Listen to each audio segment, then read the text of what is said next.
On the news tonight, PDP APC pass blame on Boko Haram crisis as federal government tells Atiku to stop blaming President Buhari for insurgency.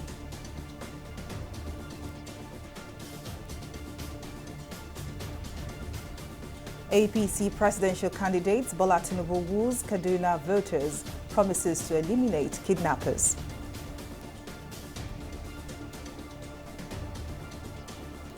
And Senate postpones debate on CBN withdrawal limits.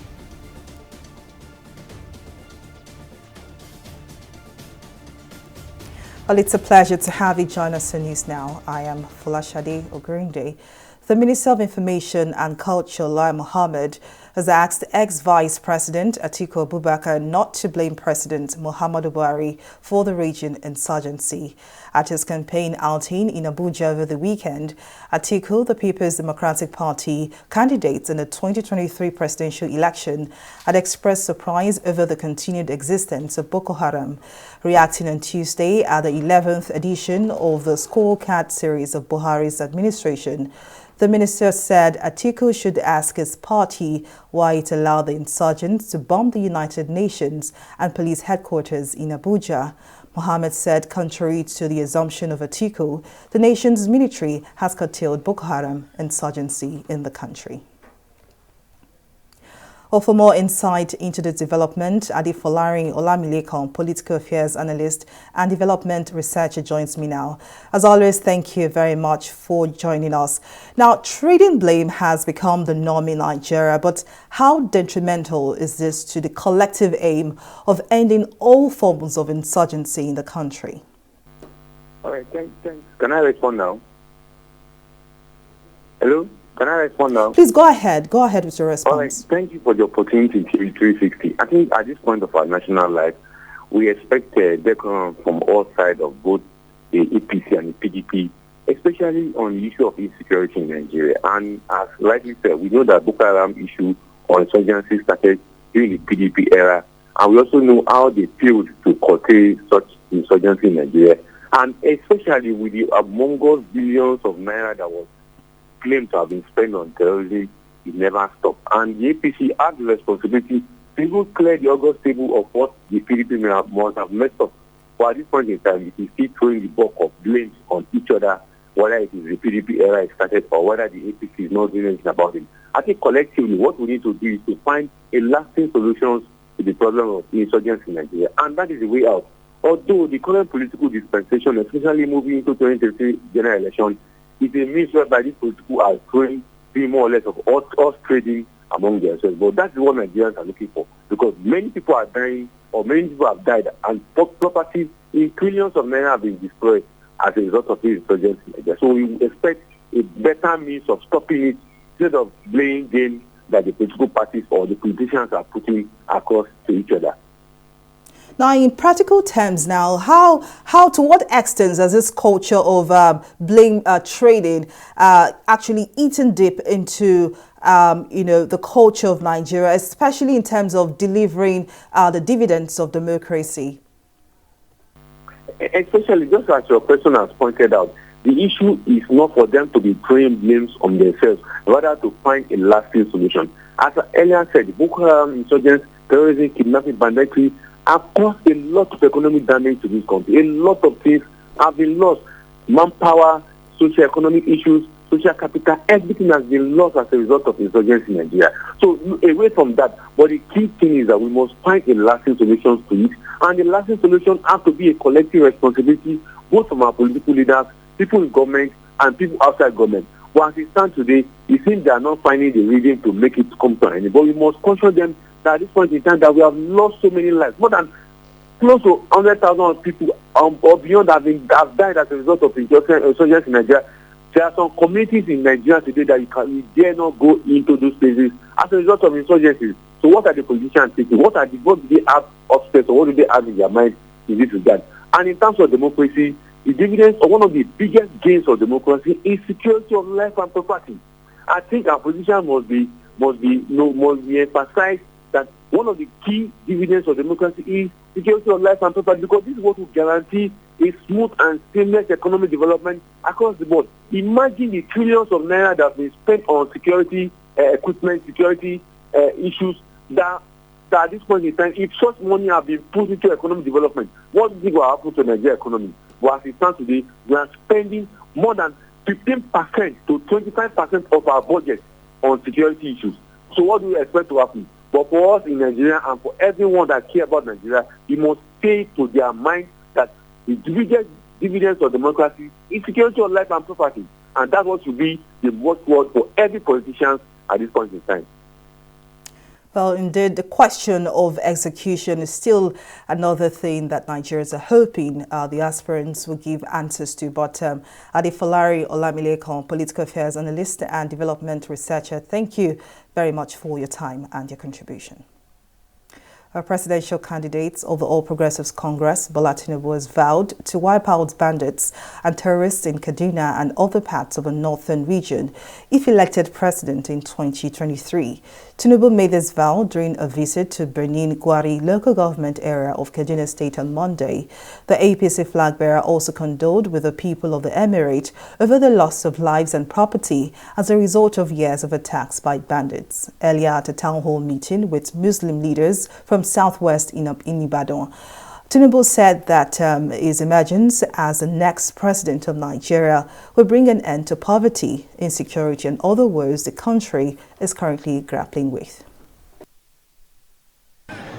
All those troublemakers, violent kidnappers, killers, all troublemakers who are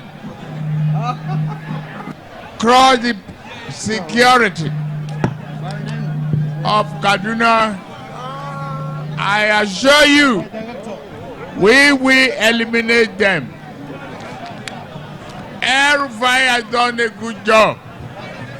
Go around Kaduna, you see how organized, how clean, and he has moved the internally generated revenue up. Every member of our party, no other party, Senator, APC, House of Rep, House of Assembly, Council of Self. If you find him there, Chairman, APC, Governor, President,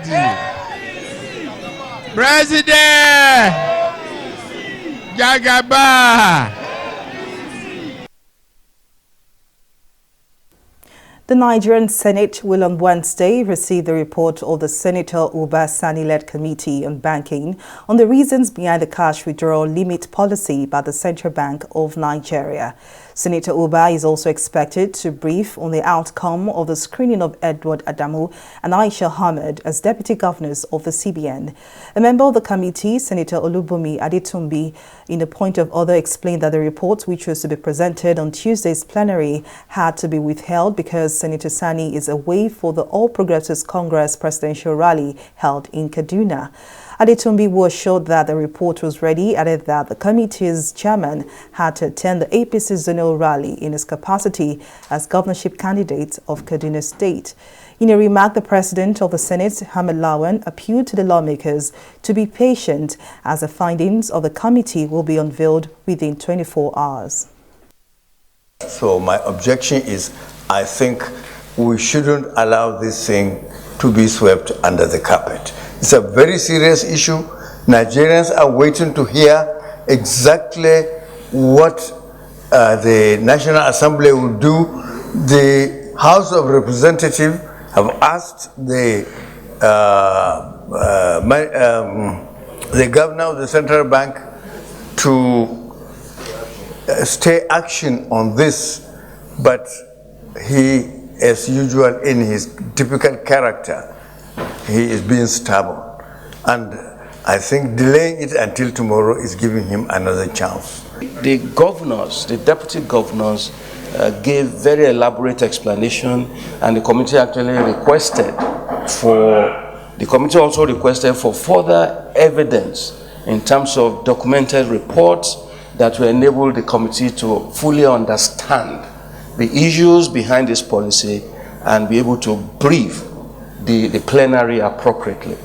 Unfortunately, this report is not ready today because the chairman of the committee is busy on political assignments in Kaduna. He had to receive important party officials in the presidential train.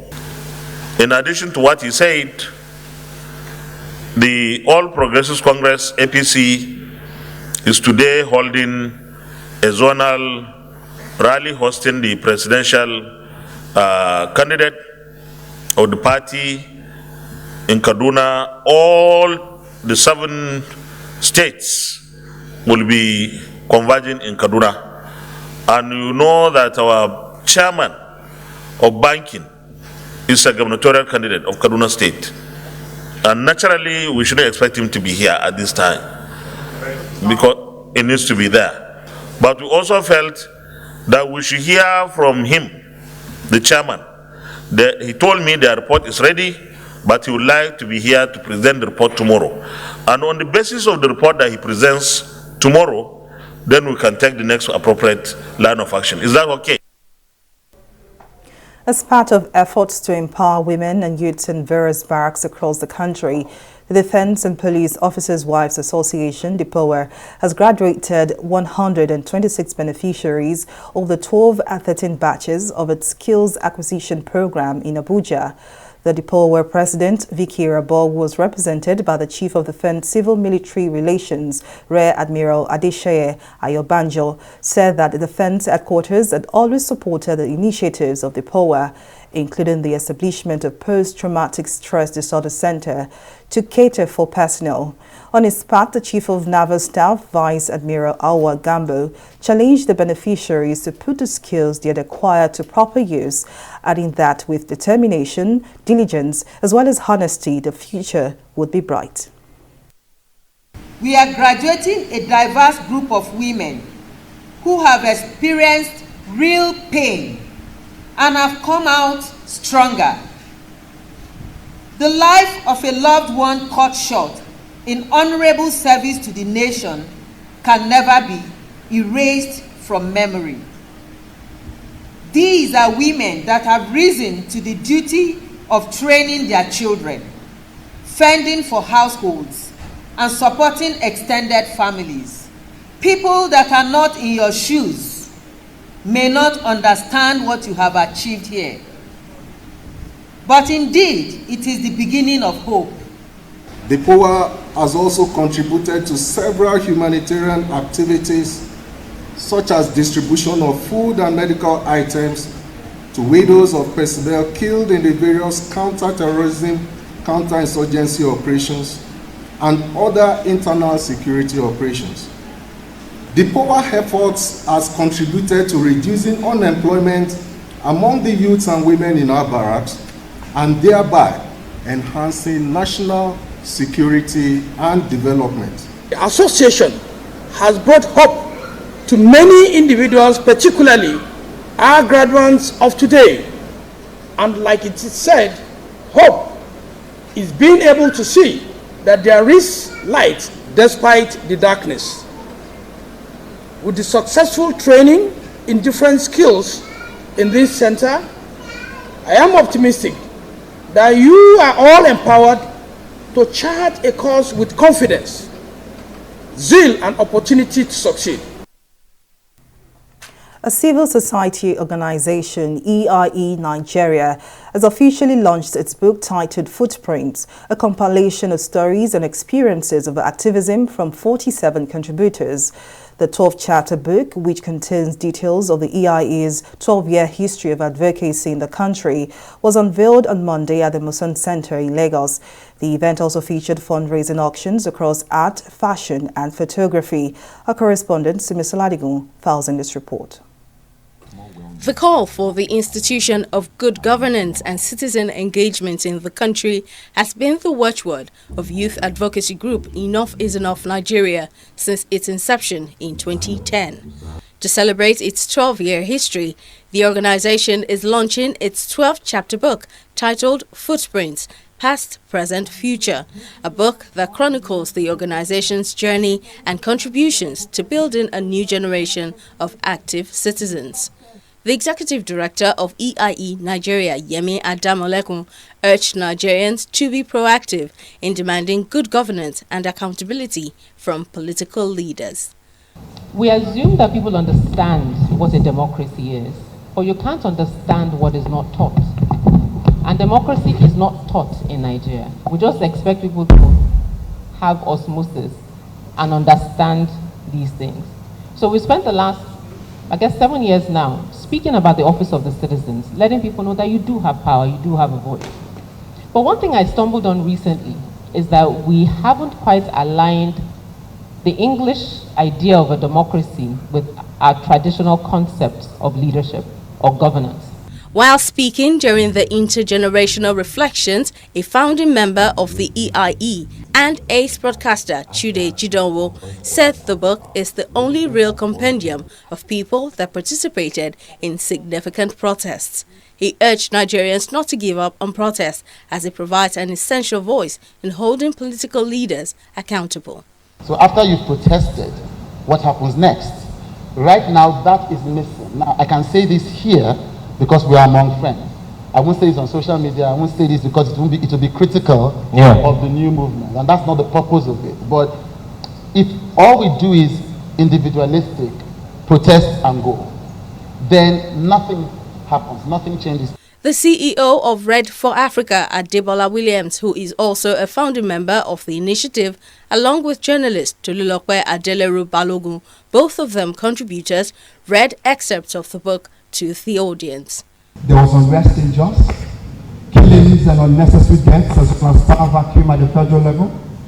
We asked ourselves that day, if we were truly creating a country for the future, how do we turn a blind eye to these issues? As a journalist, social media has made it easier to have vital conversations around government accountability, the need for transparency, and the education of citizens on their rights and responsibilities. Many of these conversations are interconnected and intersect at the point where the media recognizes how critical social media is in helping to achieve its aim. Through its hashtag Office of the Citizen campaign, the EIE has organized concerts, petitions, protests, and workshops to speak against insurgency, freedom for the kidnapped Chibok girls, high remuneration of legislators, and denial of visas for medical tourism by elected officials. Simisola Adigun, TV360, Lagos. Well, we'll take a break here, but still to come. Ghana to borrow $3 billion from International Monetary Fund, IMF. Details of the story and more right after this break.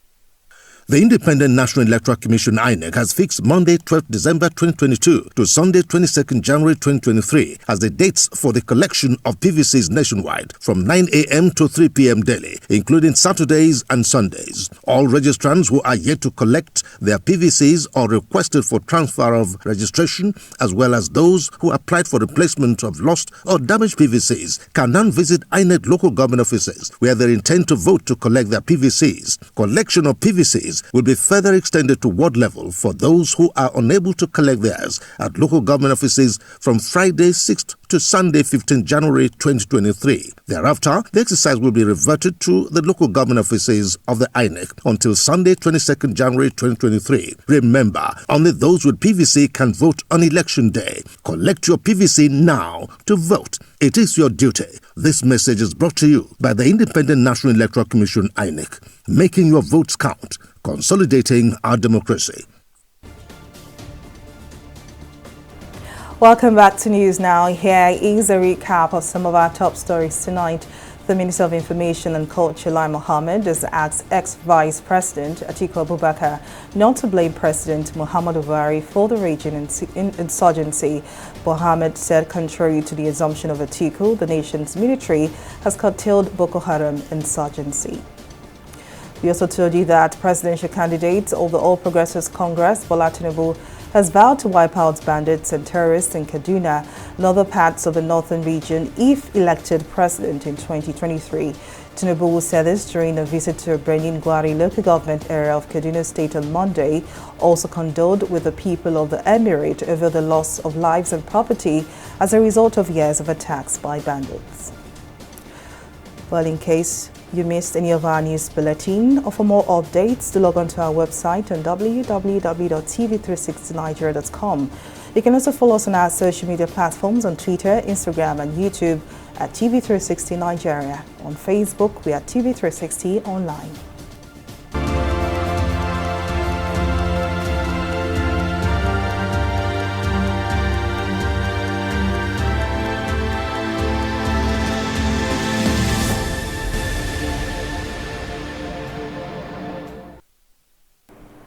The federal government has approved the immediate relaxation of the COVID-19 safety measures and travel advisory, including the suspension of all pre-departure, pre-boarding and post-arrival PCR test requirements.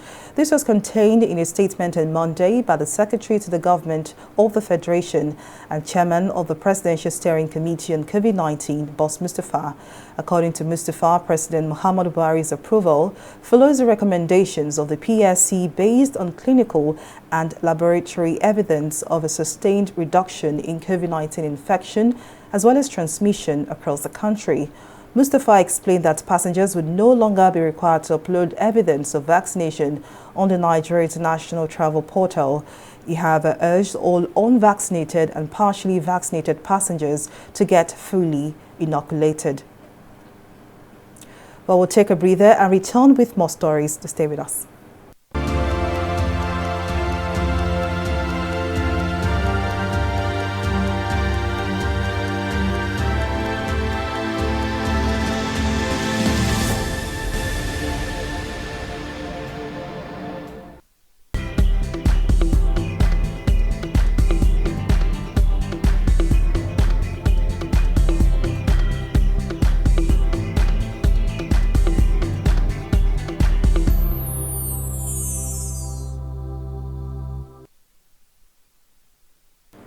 Welcome back. Let's now join Abisola Adibaya for more stories in business. Over to you, Bisola. Thank you very much, Folashade. Welcome to Business News. The broadband penetration plan of the Nigeria Communications Commission, NCC, is gradually yielding results, with the penetration rate put at 45.09% at the end of September 2022. The Executive Vice Chairman of the NCC, Umar Garba Dambata, said this at the Telecom Sector Industry Risk Management Conference in Abuja. Dambata says the development of digital industrial parks nationwide will support the acquisition of digital skills, promote innovations, provide jobs, and support the digital economy agenda of the federal government. He added that the Risk Management Conference will assess the challenges facing the industry and prefer solutions that will sustain the advances made in Nigeria's digital economy ecosystem. The International Monetary Fund and Ghana have reached a staff-level agreement for a 3-year loan package of $3 billion. The Washington-based institution said the economic policies and reforms to be supported by the loan would be aimed at restoring macroeconomic stability and debt sustainability while protecting the vulnerable, preserving financial stability, and laying the foundation for strong and inclusive recovery. The West African state is presently facing more than 40% inflation, growing debt, debt and a sharp decline in its cedi currency since the start of 2022. We take a break now and return with a review of the stock market.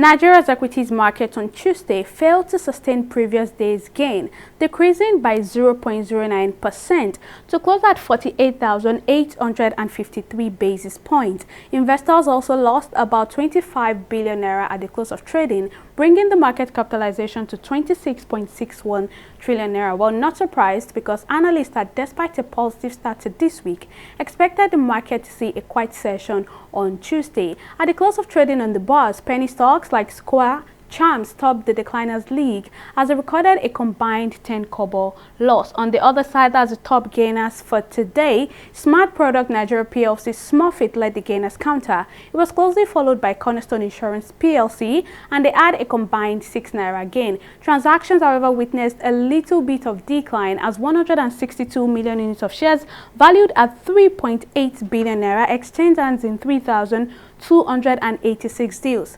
There you have it. The market is in the red now, but we're watching for some companies having their extraordinary general meetings this week. We'll see how that drives investor sentiment. Moving on to the foreign scene, the FTSE, the Dow Jones and the Nikkei. Fortunately, they are all in the positive territory. The UK's FTSE rose on Tuesday, supported by energy and financial stocks, ahead of US inflation data that could dictate the path of interest rate hikes in the world's biggest economy. Wall Street stocks in the same vein also jumped as new US government data showed the smallest annual increase in inflation in nearly a year, and Japan stocks Nikkei followed suit, recording a 0.40% increase at the close of trading. That's all on Stock Market Report for today. Back to Shadi for the rest of the news. Well, many thanks, Abisala. And on the foreign scene, the UK has announced a new package of 16 sanctions targeting senior Russian commanders for their involvement in the Russian military and Iranian businessmen and officials involved in the production and supply of drones to the Kremlin. The announcement comes as Russia steps up its campaign of terror against Ukraine, striking at crucial energy infrastructure and plunging its people into the dark and freezing cold of winter. More than 6,000 Ukrainian civilians are estimated to have died since the beginning of Russia's invasion, primarily as a result of Russian missile and artillery strikes. Intentionally directing attacks against the civilians and civilian objects is a serious violation of international humanitarian law. The UK says those responsible must be held to account. In sport, Brazilian football superstar Neymar has been cleared of corruption charges related to his transfer to Barcelona from Santos in 2013. Brazilian company DIS had argued they lost out financially on Neymar's transfer because they owed 40% of Neymar's sporting rights at Santos and believed the true value of the deal had been obscured by those involved. Neymar's high-profile trial got underway in mid-October in Barcelona, just a month before the start of the World Cup in Qatar. And that's the size of our news bulletin. Many thanks for watching. I am Folashade Ogurinde. Bye for now.